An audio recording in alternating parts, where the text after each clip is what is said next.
I'd like to welcome all 800 plus Fabick team and family members for coming to this 100th anniversary celebration.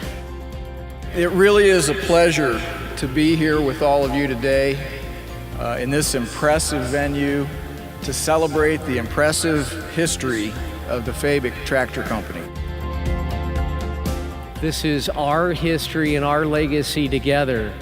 Again, it has been formed by not only you, but all of those that came before you, and you should be very proud indeed.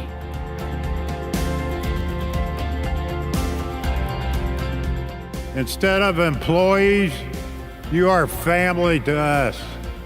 We wouldn't be here without all the people before us and the people that we have today. And I look forward to the next 100 years. John Sr., 100 years ago, wanted to build the greatest service organization of its kind, and we in the Fabick family believe he did.